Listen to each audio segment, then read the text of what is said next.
All right. Good evening, everybody. Thank you so much for joining us for the second in the series of Coping with Corona. It gives me great pleasure to welcome Liza Kramer, all the way from Renana in Israel. Liza is a family therapist specializing in work with teens, young adults, and those in life transitions, and is also a parenting strategist. She is an ex-Sydneyite. In fact, dare I say, was school captain of Masada College some time ago. There you go. You get some credit points on this call. Anyway, it gives us great pleasure to host her. Liza, thank you so much for joining us, and I will hand over to you.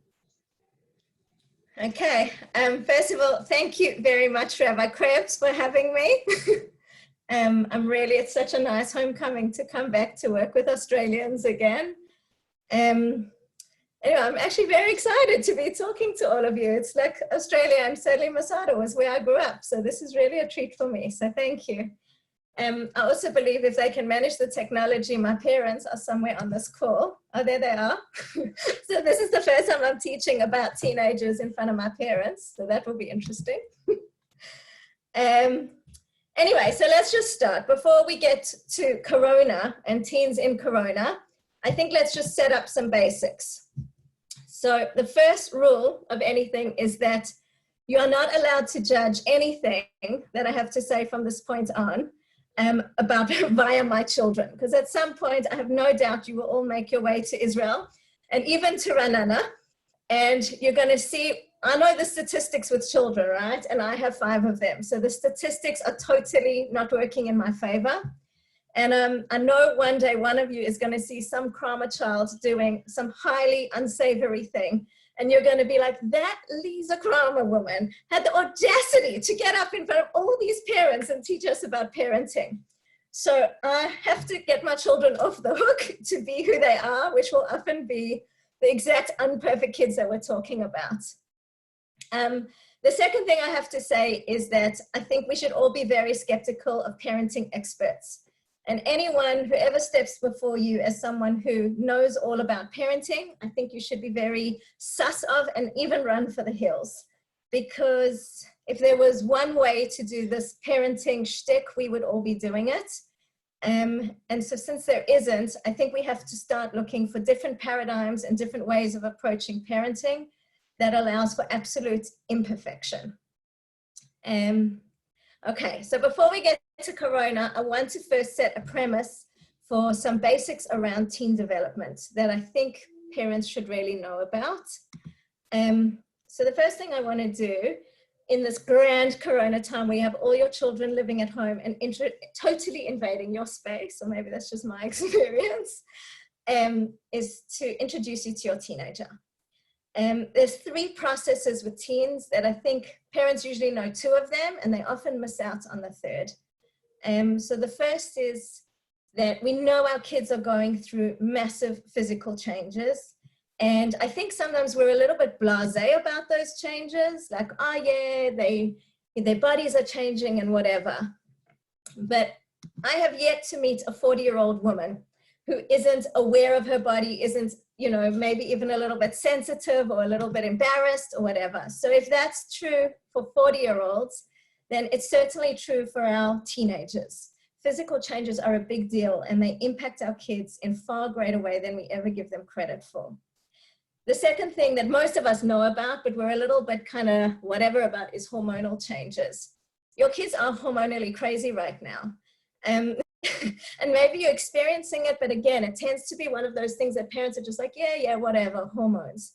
But when you're going through it, it's a big deal. And whatever you're feeling feels very real. So when people are just like, whatever, to those kind of big feelings going on, I think it's very difficult for kids to manage and to feel like we're getting them. But the third thing, and this is the part that parents tend to miss, is the neurological changes going on with your kid. Now, if I were to take, I'm really sorry because I realize I talk a lot with my hands and that doesn't work so well on TV, but you're just going to have to bear with me. If I was to take a human lifespan, so it looks like this, and say it's 120 years, and you could look from 0 to 2, and you could say, wow, like kids go through lots of changes from 0 to 2 neurologically, right? They go from not being able to do anything to being a walking, talking, interactive human being. So we know the brain changes a lot, and we know it changes very, very, very rapidly. There's one other time in the human lifespan where the brain will change as fast and as much. And that happens to be, guess when? Around 12 to 14 for our kids. So they're not just being hit with their bodies and their hormones, their brains are changing rapidly and enormously. And it's this part of the brain here called the frontal cortex. And the frontal cortex allows for complex thoughts. So things like, you said that, but you meant that. You know, you won't find, you'll suddenly see 15-year-old girls, they'll be crying over starving children in Africa. And you won't really see 7 or 8-year-olds crying over, starving kids. And the reason why they aren't is because they can't. And the reason why they start to is because all of a sudden their brain can start to think of big, complex ideas. The only snippet, and this is what parents have to really get, is it's like you just bought them a brand new Xbox with 0 instructions. So they've got this whole new toy in their brain and they can't figure out where to start. And so what you end up having a lot of the time is this, a raging, crazy lunatic who you don't often really like very much. Now, one of my first memories when I was sitting working privately was a parent. He was this father and he had a very, very problematic teenager. And he sat on my couch and I was like really taken back. He burst out crying and he just said to me, Liza, I really, really love my daughter. I just don't like her very much. And the truth is, when so much is going on, teens aren't always that nice. But when we can lean into a little bit of sympathy or a little bit of empathy in terms of what's going on for them, we can sometimes say, oh, this is a teen piece and it's not really about me. The best example, I think, is this comedian who sums it up pretty beautifully. So have a listen here.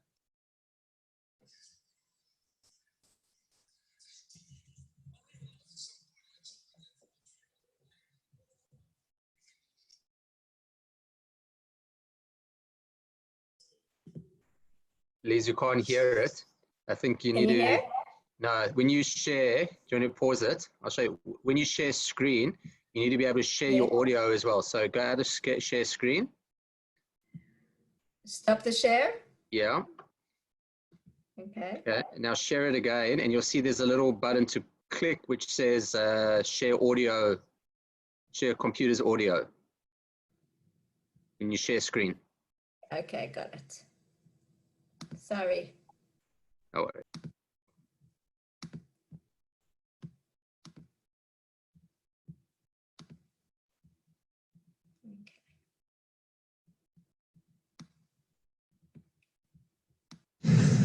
My kids are grown now, but I'll tell you what, the teen years, I got to tell you, teenagers, I realized at some point my children had a 3-word vocabulary that just about covered everything you needed from them. Was an actual word. Did you study for that history test? Another one was...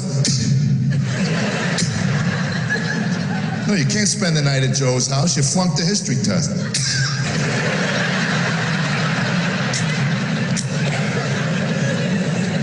And then whatever, that word whatever. I'm telling you, I don't know if it was at a frequency, something, it came at me in a way that it affected my nerve system because every time they go, whatever, I wanted to boink them right in the eyes. Whatever, stop that. See, I believe teenagers are God's revenge on mankind. I think one day God was looking down over his creation and said, hey, let's see how they like it to create someone of their own image who denies their existence.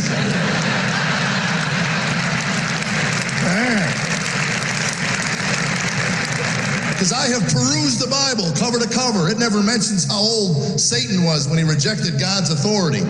My guess, 16. Okay. So besides that, there's also 2 processes, and these are healthy and they're good, but we don't enjoy them, that our kids have to go through, and they're called separation and individuation. Your kids have to go through a place where they are separate from you and they are their own person. This feels a little bit painful because they're trying to say, yeah, you just went from being a god possibly to being an idiot. But separation and individuation means that your kids are able, when they're adults, to go and form relationships with people on their own accord. And you want them to go through this. In some ways, I think teenagers are so unbearable that it almost allows us to separate from them and let them be, go be your own person because I don't know who you are, right? It's not an enjoyable process. The best way I ever heard of it being described was the book that said, I hate you, get out of my life, but can you please take me and Sarah to the mall?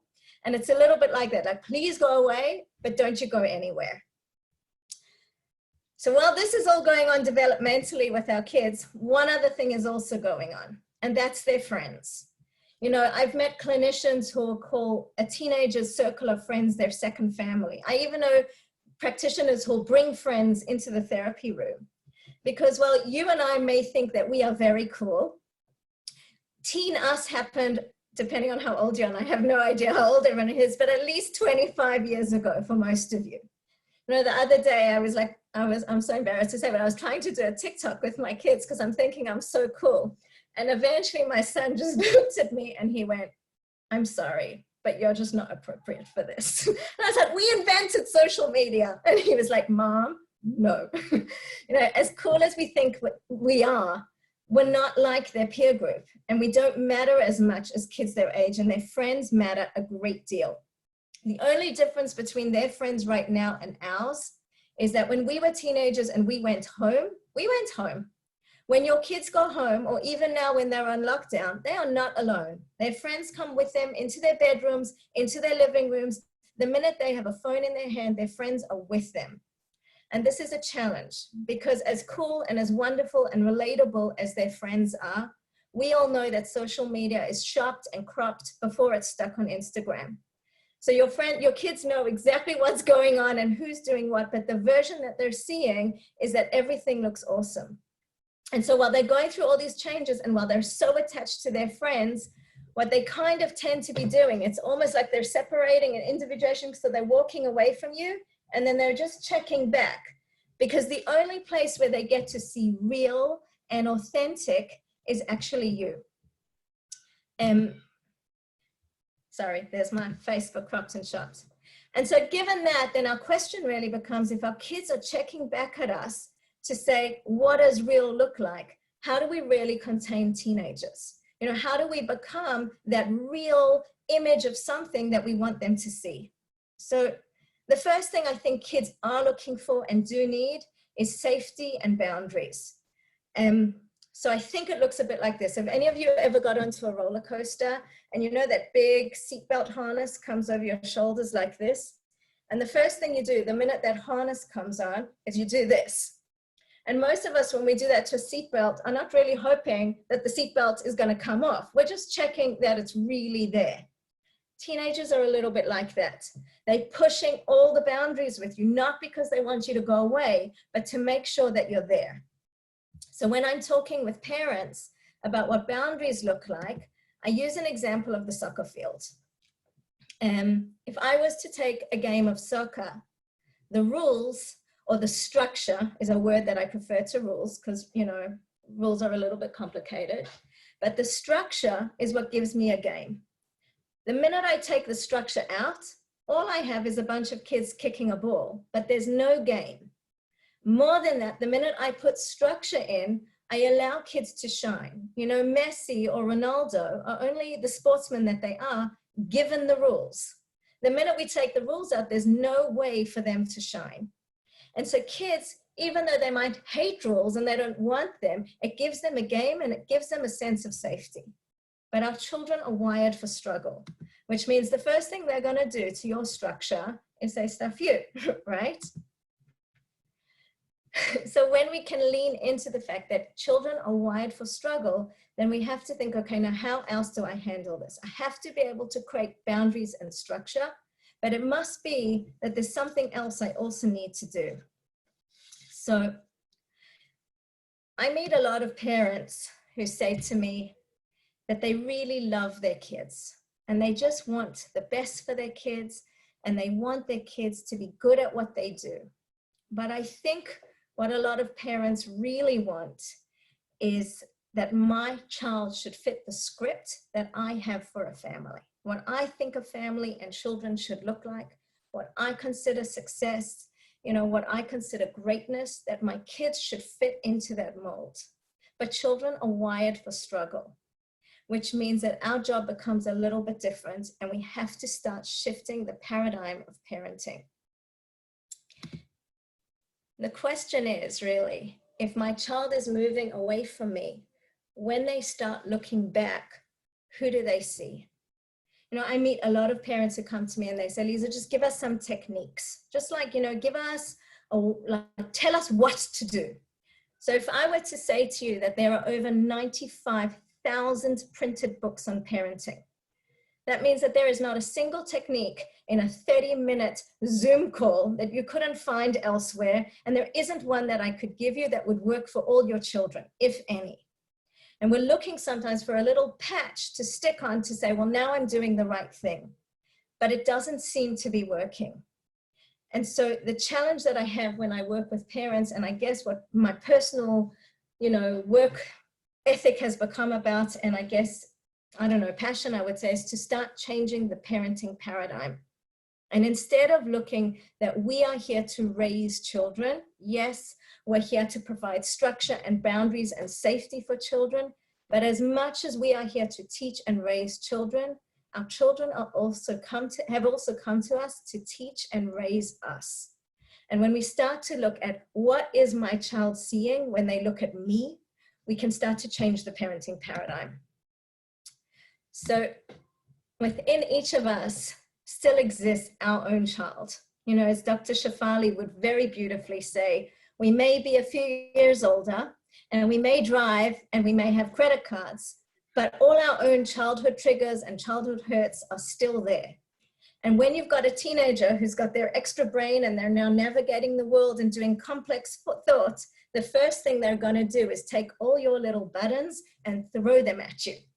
And if part of your buttons is, I better look like this amazing parent doing all the great things, and oh my God, my kid is messing it up for me, we're going to come down on our kids with how successful they have to be and how amazing they have to be and how perfect they have to be.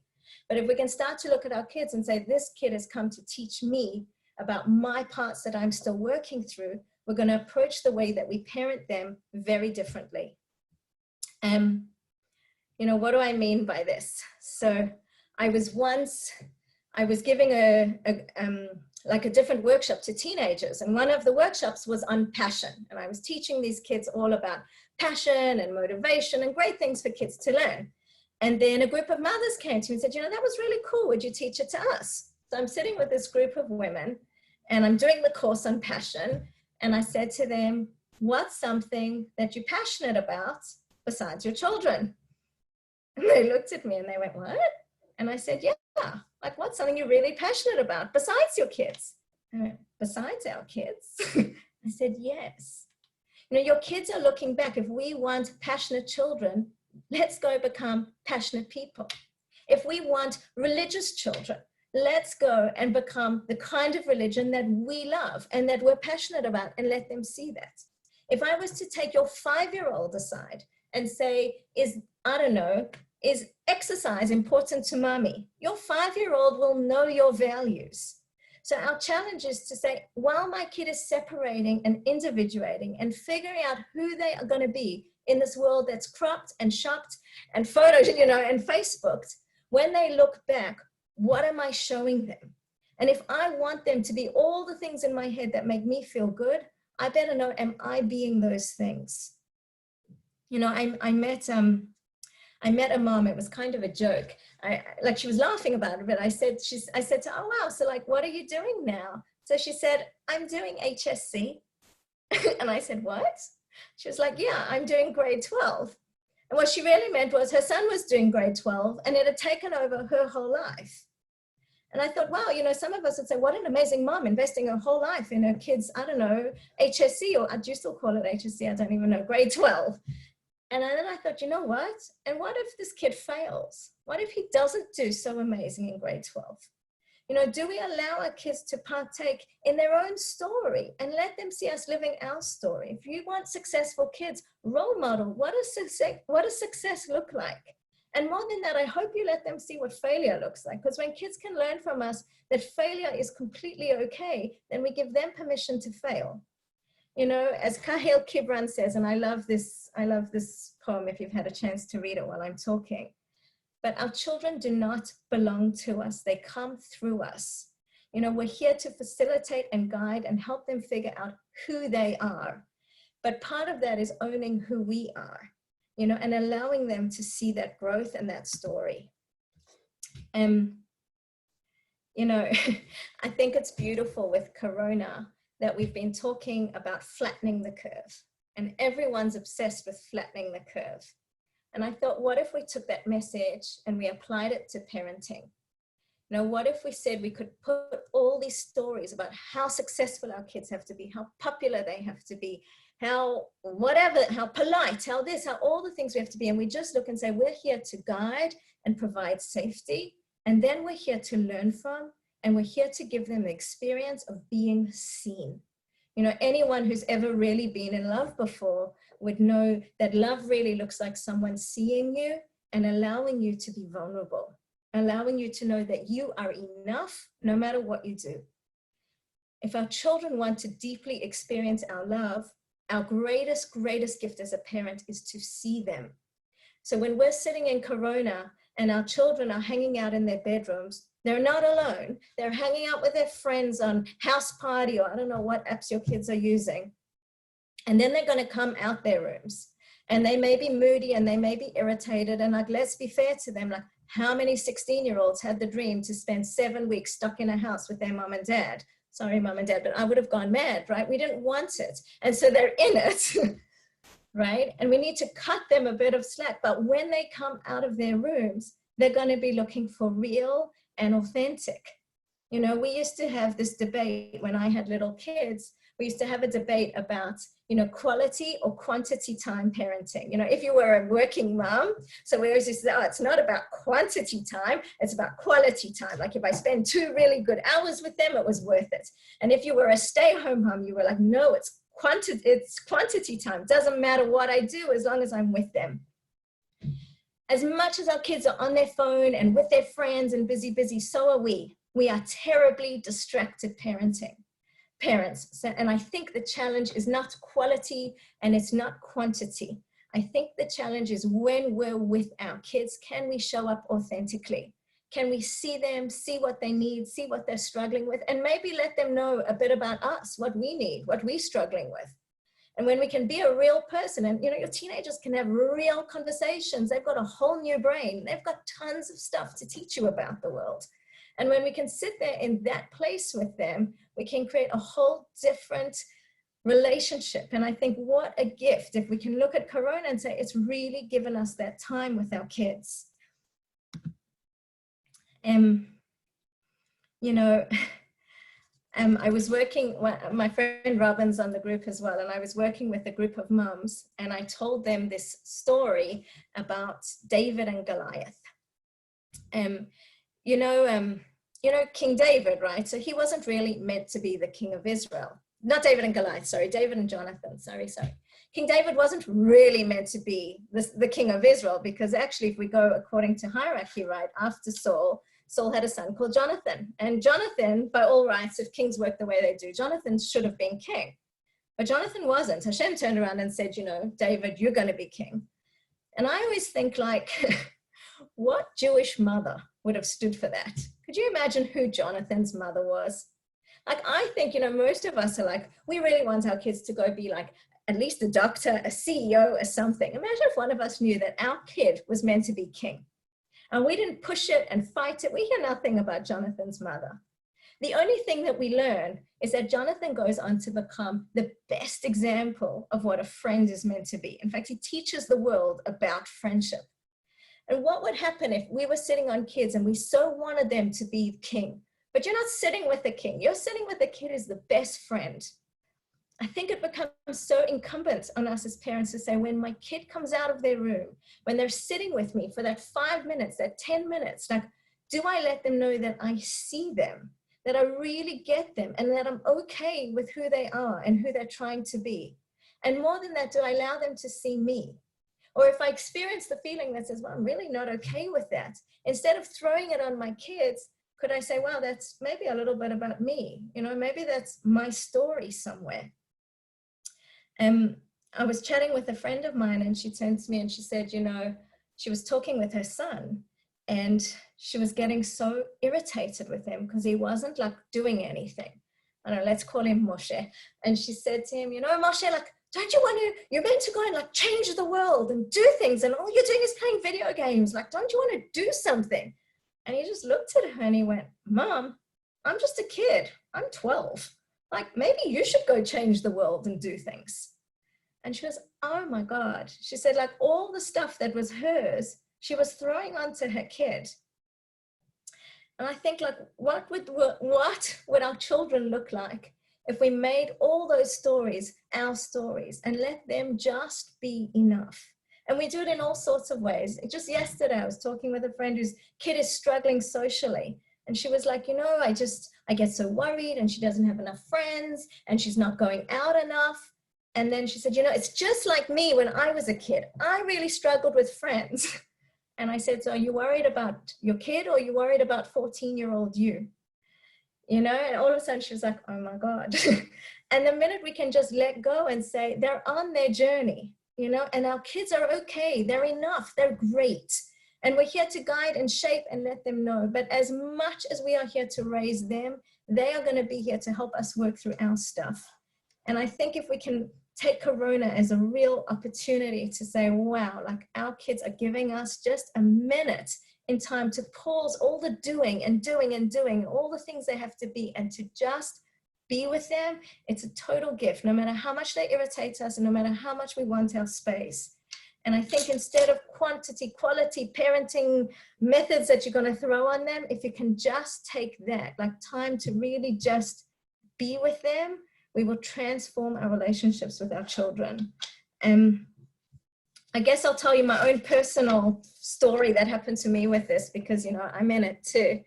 I have a son who's 13, and try as I may to get this kid to be deeper or more involved or concerned about anything other than soccer, he's just not. Like, we joke about it. I'm like, Shy, like, surely there's more going on in your brain. And there just isn't. There's nothing else going on. And the kid's playing soccer 5 times a week. And when he wakes up, he's checking soccer scores. Everything's about or a game that he's watching or a game that he's playing. And then all of a sudden, soccer stops. And the kid's whole life gets put on hold. And now he's home with me. And he's not that happy about it. So all of a sudden, I have a 13-year-old grump. I don't even know another word for it, but he was like stomping around the house, just irritating me. And I'm going, oh my God, like, here we go. The teenage business is starting. And I was getting like so angry with him. We were like really getting into conflict. And then I thought, well, this is an opportunity to practice what I preach a little. And he came out his room one day, and I just sat him down. I said, are you just upset that you just like don't have soccer? And he was like, yeah. And I said to him, well, why don't you just go like exercise? Like, go do like, you know, exercise is good. Like, go do push-ups, go do sit-ups, go be in the garden, do stuff. And he said, I don't want to do push-ups and sit-ups. I was like, well, then go be a grump. And that one didn't work. And then I spoke to a trainer friend of mine, and he said to me, if he likes soccer, make him a freaking soccer program. So I did. So I said, Shai, come, let's go figure out a soccer program for you to do while you're on Corona. And I set him all these targets, and we had like this whole soccer thing going in the garden. And next thing, you know, the kid starts, you know, catching on. So then I can start sharing my raising piece, right? I can start saying, you know, there's this thing called endorphins, and there's this thing called dopamine. And I start, you know, giving him all the ins on exercise. And he kind of catches on, and all of a sudden he's doing something that he loves that's in his space. It's like someone just saw him for a minute. The kid's life just blew up, right? He wasn't meaning to be a jerk. His life blew up. And we had to find another way for him to figure out while he's at home now with all of us to still have it. And just being able to do that. And I'm telling this story, but please believe me, there's been far more failures than successes. But just doing that, next thing, he's got 3 younger siblings, and every afternoon, all of a sudden, he's giving them a training session. But the part that I had to own was I'd now sold him something as a value, which meant every bloody morning when this kid wakes up, guess who's got to be exercising? And so this is the dance that we have to start engaging in. You know, I can't stress enough that we have to allow our kids to see real and messy and flawed and human. You know, anyone who's looking to become some kind of perfect parent, raising some kind of perfect kid, is not living in this world.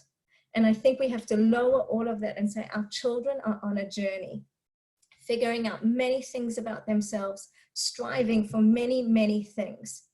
But I think Corona is not here to irritate and kill us with the children that we have taking over everything. But I think it's giving us this unique opportunity to learn from them and to understand that your child has come to raise you as much as you have been given the job of raising them. And if we can start to go in this dance with our kids, I think we will learn so much about them and so much about ourselves. So with that, I know there's going to be some time for questions, but I really hope that you can all just take this experience as a learning opportunity for our kids, and that we can start changing the story around the way we parent kids. There is a lot of depression and anxiety on the rise, and there is good reason for it. And I think it is totally within our control to slow that curve down and to readjust the way we do things. And I think if we can manage to really work on our own child parts, we will heal this generation of children. And I hope we're able to do that. So Rabbi Gad, back to you. Thank you so much, Liza. That was fantastic. So let's open up to questions. If you want to, you can just share screen. Okay.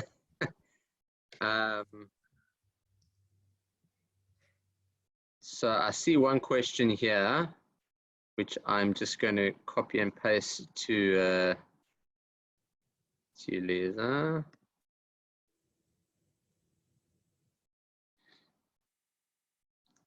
Okay. Do you get that one, Liza? How would I recommend dealing with multiple alpha males? Okay, I mean, I'd like a bit more specifics. You know, very strong male personalities in a house. You know, I don't know. I'm not really sure what the question is. I think lots of kids have strong personalities.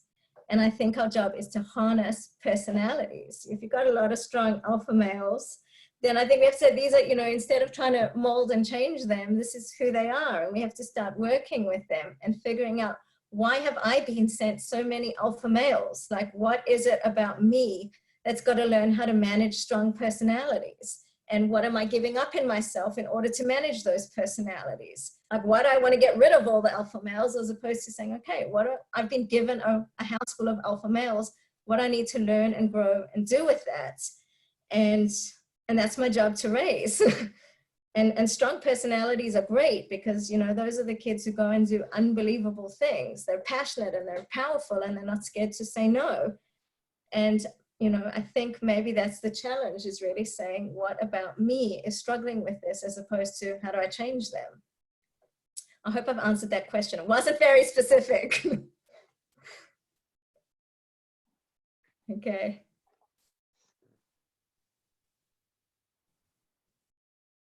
Lisa, I'm just going to, some people are sending me the questions, so I'm just going to forward them on to you. Okay, fine. Okay. Sorry. Gad, I've got a whole lot coming here. Do you want to tell me which one you want me to start with? Whatever. I'll send them to you privately. If you have questions, please forward them to Lisa or to everyone, not to me. Okay, so when your teenager is acting in a foul yet appropriate way, how do you give them space to do so, yet show your other kids that that sort of behavior is not acceptable?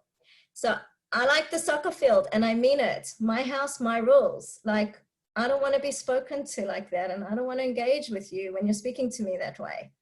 You know, you don't have to stand and take every single conversation. Like, why? Why? You wouldn't let some stranger, you know, shout at you. Like why would we let, you know, any kid scream, even if they're right? There's just a way, you know. And again, that's the seatbelt. Like, you know, your kid's doing this, you said speak a certain way and they said no. Well, you don't have to stand there and take every way that your kid speaks to you. Now, I had a rule, for some reason, I don't know why, I hate being shouted at. When people shout at me, it makes me cry. and I don't like crying. I live in Israel, so people shout a lot in this country. So that's been like a really great 15 years for me. But I made a rule with myself. I just said, I don't allow people to shout at me. It makes me cry and I don't want to cry. So I'd be in the supermarket and there'd be like some Israeli woman going nutso at me, like just going nuts. And I just remember, in my perfect English, I would just look at them and say, you can't talk to me like that. Sorry. And I'd walk away. And then, you know, Israelis, they come like, I don't care if you're right. If you want to talk to me. Otherwise, I'm not interested, right? Took me 15 years, but I did it. And then I realized I don't want to be shouted at by my kids either. Like, why would I take this? I'm like, you can be right. You can have lots to say. I don't want to listen to you when you shout. I'm just not put that boundary. And my kids know it doesn't mean they stop shouting. They keep shouting. But if they want me to engage in that conversation, which I will engage with, because like you say, they may be right. It may be appropriate what they're saying, but there's just a way. And that's the part where I'm saying, yeah, that's your soccer field. And then the part we say they're raising you is okay, they're raising me learning. I don't like being shouted at.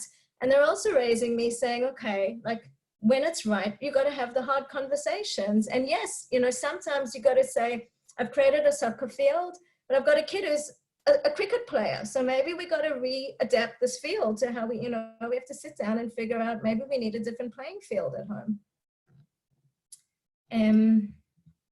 Sorry, I'm trying to find the questions here. So someone else said, how can we help them build confidence? I think it's a huge question, self-esteem and children. And I think it's complicated, and I'm not going to get to it in a 2-minute answer. But I do want to say this. Could we allow children to also not be confident? You know, I don't know how many of you were confident teenagers, but I certainly wasn't. You know, your body's changing, your hormones are changing, and your brain's changing, and you're meant to feel good about yourself. Now, could we allow our kids to also just not always feel good about themselves?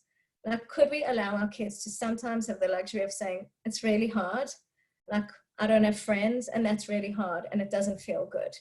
You know, you can be the person who holds the framework and says, I promise you, sweetie, one day you're going to find your tribe. And you know your kid is going to find their tribe of friends. But like, who feels good when they're 14 and doesn't have friends? You know, who feels good when all the boys are into soccer and you suck at sports? Or who feels good when you're sitting in school and you're ADHD to the hills and you're medicated every day and you feel stupid? And like, could we sometimes just allow our kids to not always feel good and say to them, that's really hard, and it's hard not to feel good, you know, but say, I know it because life tells me this story that one day you're going to find your place and you're going to find your thing and you're going to be amazing. But I don't feel good all the time. So why do our kids have to feel good and confident all the time? I mean, you know, I was joking with Gad just before I got on here. I knew I'm going to have a technological disaster. So of course I'm free. I don't feel good about that. And I just hold the space for them. That confidence is something that we work through and we find gradually. And I don't know why parents are always pursuing the ever confident kid. Like, who said kids have to be confident all the time? Adults aren't. So I hope that answers your question. I think there are things we can do. I think if you know that your kid is good at something, push it, you know, as the world of positive psychology would say, you know, focus on strength and manage weakness. You know, if you have a kid who's amazing at art, but they're struggling in math, so manage the math because they got to have math. So get them a math tutor, but chuck all the art in the world at them because that's where their self-esteem is. And give them as much art as they possibly can. So I do think focusing on strength and managing weaknesses is a great way to help kids with confidence. Gad, have we got time? Where are we at? Must I keep going? People can always leave. So if people have had enough, by all means, they can leave. So I'm happy for you to keep going as long as you've got the patience to keep going. Okay, I'm fine. I'm just trying to find these questions.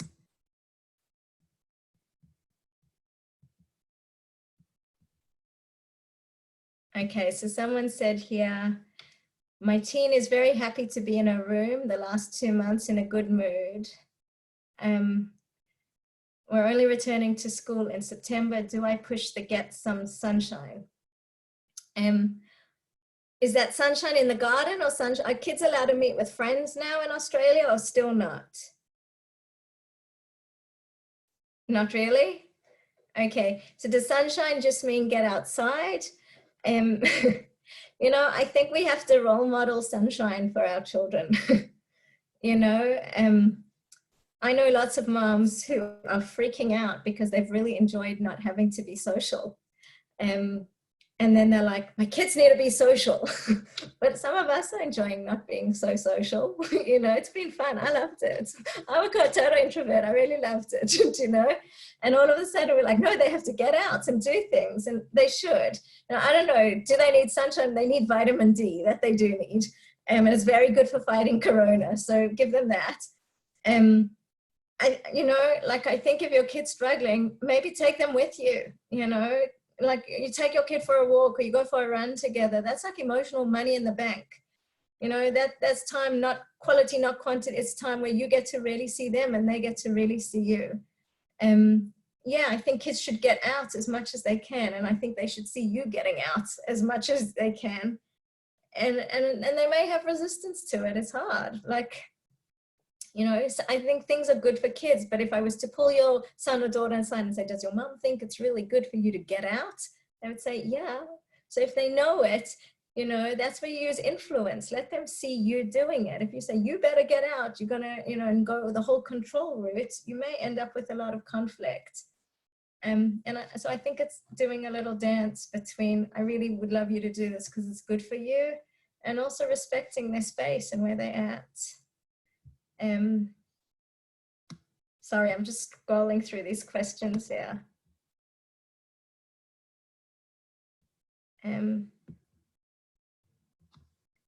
How do you handle things if you set boundaries for technology, but constantly get pushed for more? As an example, the kids sneak behind my back during the night, or at times they're not meant to.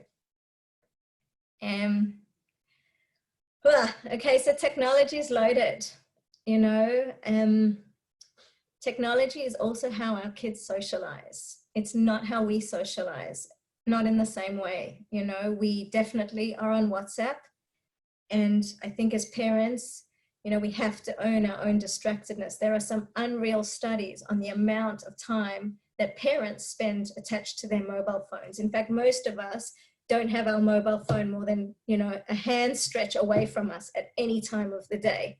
You know, I could guarantee you that within waking up, within the first half hour, most of you have looked at your phone multiple times. And we didn't grow up in the phone generation in the same way that our kids did. So it really is how they socialize. And screen, you know, if I was going to say, here's my soccer field, that's the place they're going to push their boundaries because that's their world right now. And so I think the first thing we have to check in with is, what about the screen really irritates me? Like, what about it am I so annoyed about? You know, what are they doing on the screen that I'm so annoyed about? And of course they're going to push back for more because it's really fun. Like, it really is fun. You know, kids sneaking behind your back at night and doing things that they're not meant to be goes a lot to the question about privacy and secrecy and rule breaking. So your teenager is going to lie. Kids are wired for struggle. Anyone who tells me their teenager doesn't lie needs to get their head checked, because teenagers lie. And let's just get over it and forgive them for it. They're separating, they're individuating, they want what they want, and it may not be what you want, and they may lie to get it. And what we can only do is try and create enough of a framework that they're going to want to be honest with us. So the first thing I would say is, don't ask stupid questions that you know the answer to.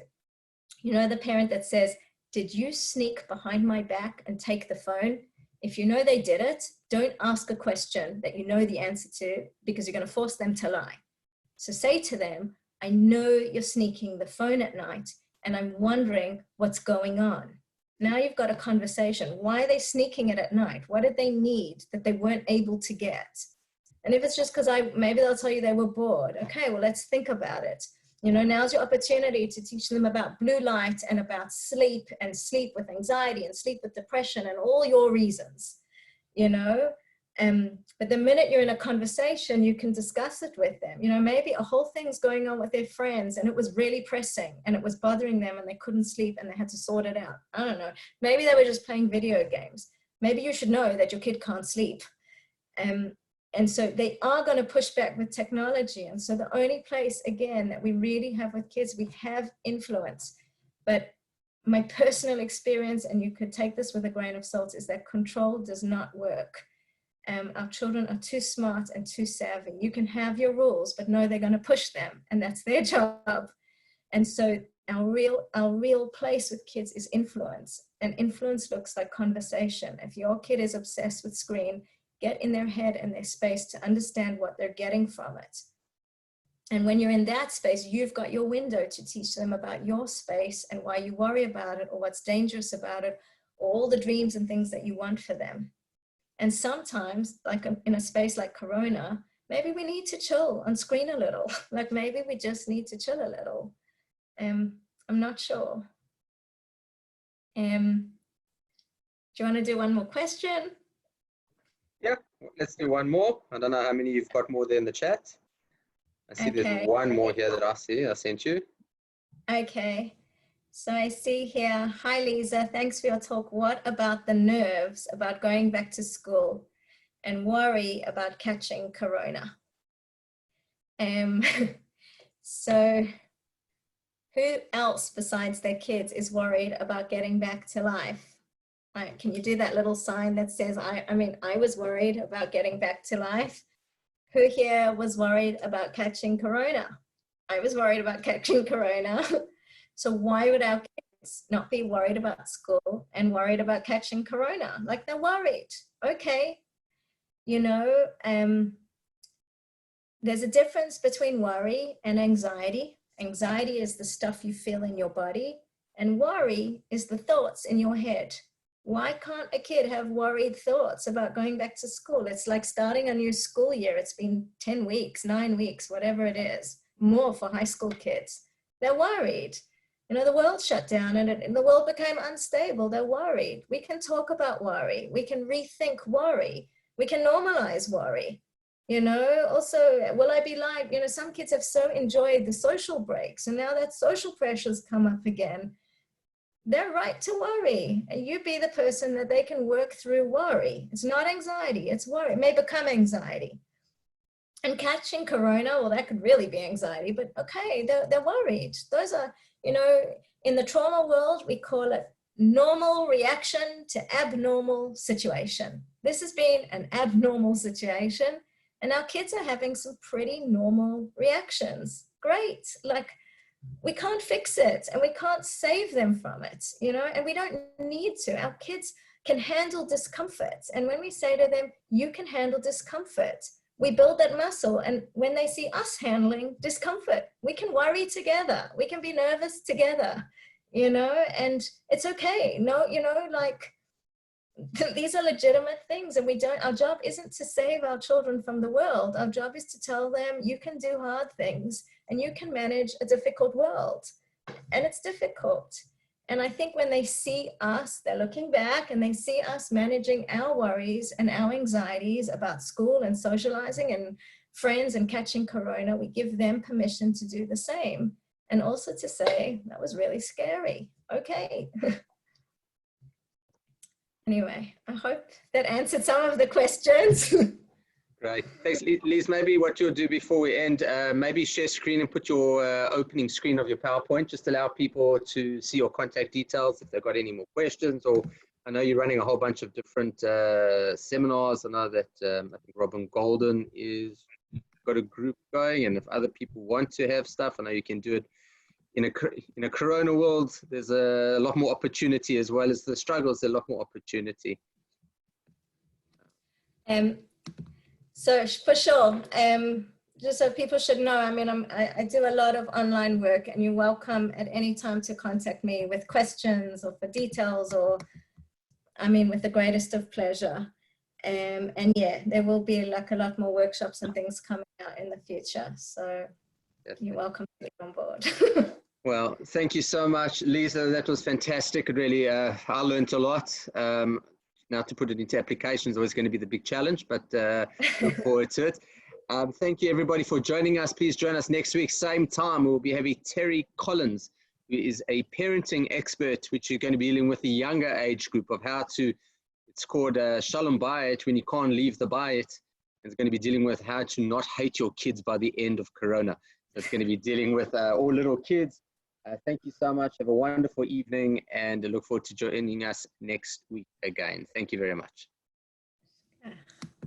All right. You can look at all the thank yous.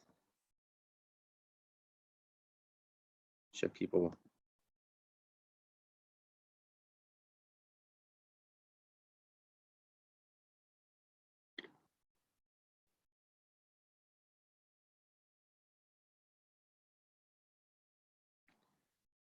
Looks like a bit of a school reunion for you, Liza. You've muted yourself. Okay. I'm trying to look through here. It's so retarded. I'm on such a small screen trying to see everyone well. That's so sweet. I know so many people. Anyway, cool. That was really fun. Fantastic. Thank you so much. That was really, really fantastic. Thanks. Thanks a lot. You had a nice big crowd with your parents and your in-laws, you should know. This is because you have to be honest, you're the second Kramer I've had in like a week and a half. I just need to get sore. And there's been a call to get Tova on to talk about nutrition. So, we're going to try to get the whole Gunsa Mishpacha. We'll get Ariella, we'll get Maki, we'll do the whole family thing. Very cool. Thanks for hosting, Rabbi Gad. Much appreciated. Thank you. I'm going to end the session. Thank you, everybody. Laila Tov. Bye.